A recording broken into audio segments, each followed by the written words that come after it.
Hey there, everyone. I hope you are all doing good. Today, I'm going to finally show you how I like to use those two magnificent beasts together.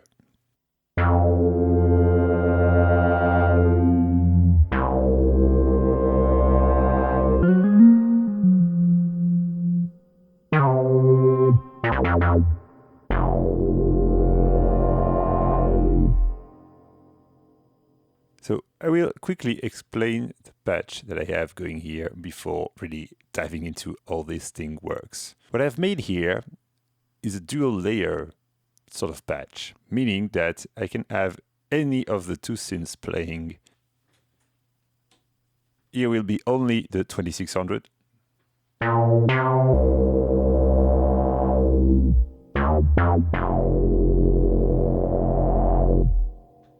There is some connections, like the envelope of the grandmother going into it. But I can remove it.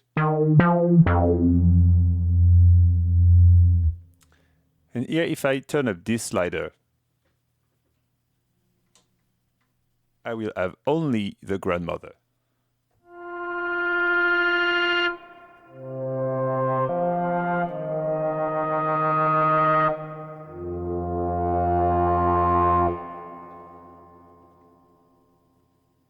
And here, both together, like at the beginning. The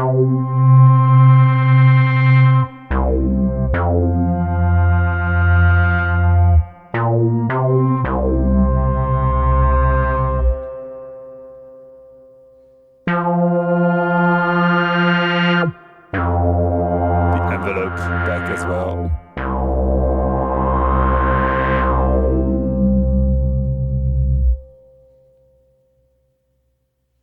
So let me unpatch all this and explain how this works. Okay, here we are back with nothing plugged. The first important connection is to, when you want to use those two together, I like to use the 2600 as the mixer. This is actually how I kind of use it in the studio.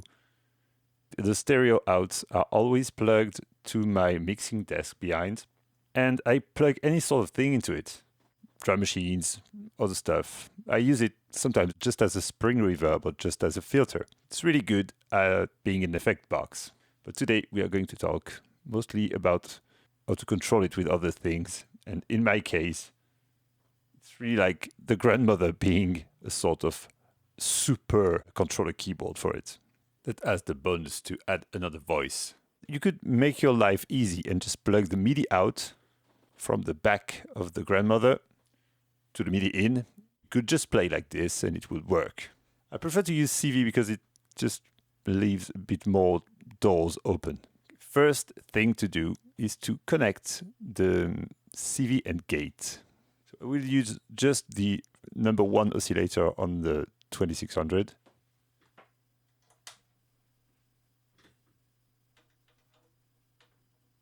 KB out to KB CV, as it's called on the 2600, and another cable from the KB gate of the grandmother to the gate input of the envelope generators. Don't forget to switch the little thing.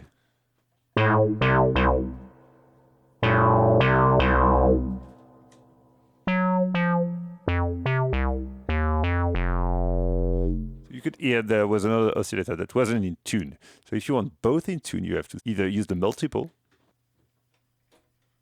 to send that CV to both oscillators at once.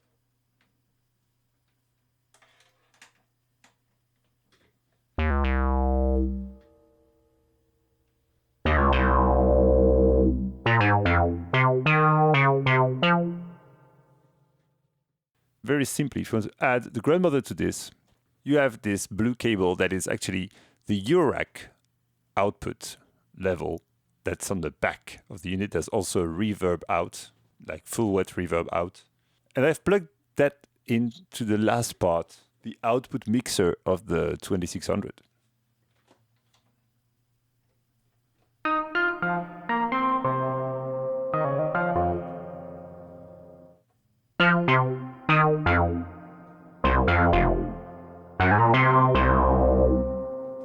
So you can have the two sounds going on together. There's no dedicated LFO on the 2600. You can sacrifice any of the three oscillators to make an LFO, but with the addition of the Grandmother, you can take the LFO directly on the GM to send it wherever you want.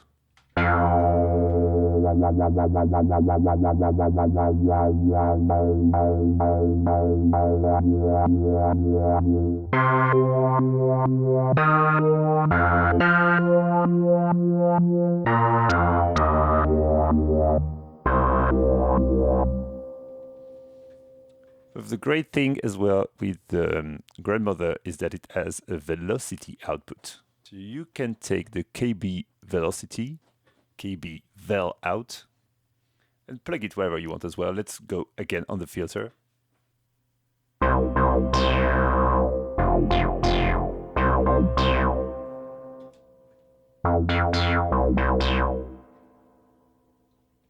Let's also plug it somewhere into the Grandmother just to see. There's also a mold on this one. I'm playing on the Grandmother on the envelope amount thing.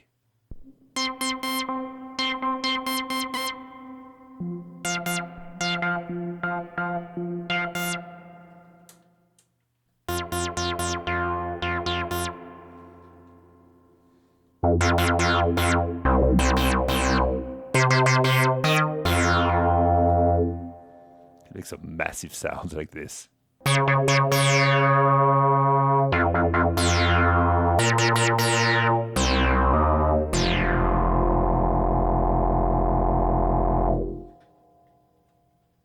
Let's also send the CV keyboard to the filter tracking. You have to do it when you use CV. It's already patched in when you use MIDI, though, right here.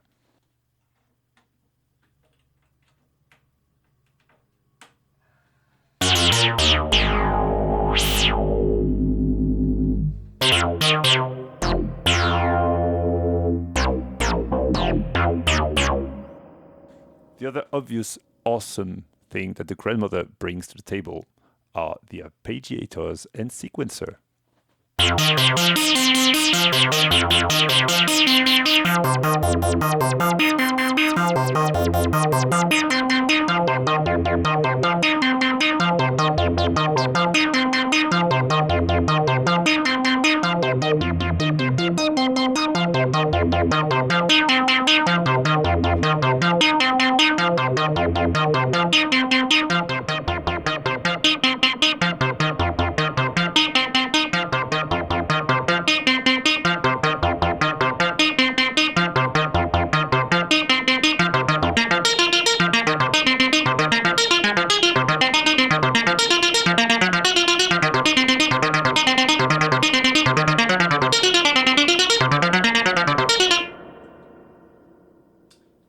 One of the awesome thing about this sequencer also, as I already made a video about it, the Grandmother acid stuff, is that there's slides and you can use the velocity out as an accent thing. So let me patch something listening only to the 2600.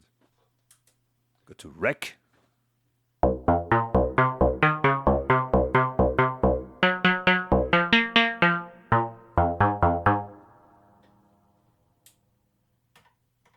Play an old.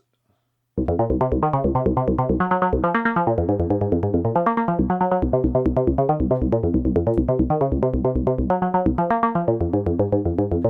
back to Rec while this is still playing, and here I can add accent and or slides and rest using those big buttons here.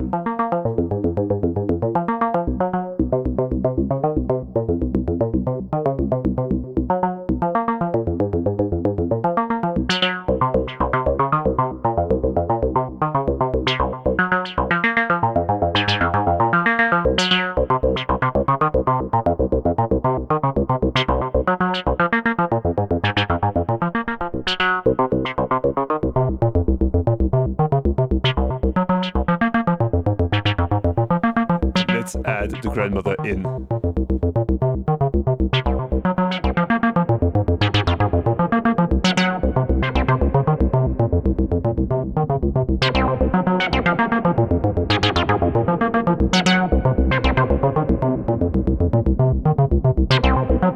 Back off the reverb a little bit.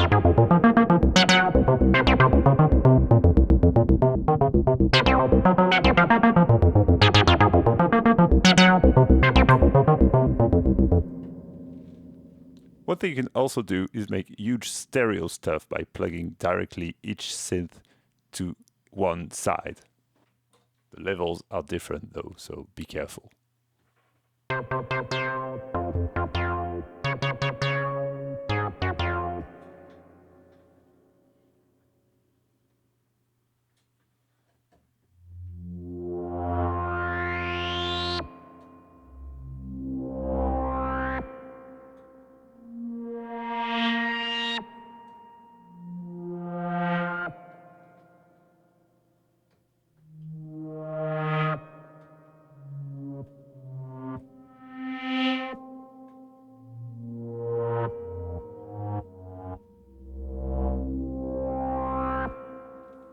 It's fun to create like very unusual stereo space.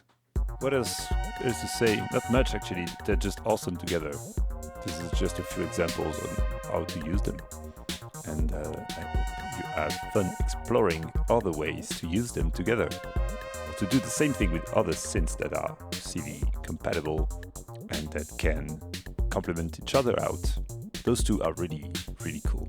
One note about the MIDI. It's quite cool if you want to play paraphonic, because the 3600 will take two notes information, so you can split those two via the KB1 and 2 here. I've made a patch with this little tutorial already, so I will just link that to you if you want to check it out. And that's it for today. Thanks for watching, and see you next time.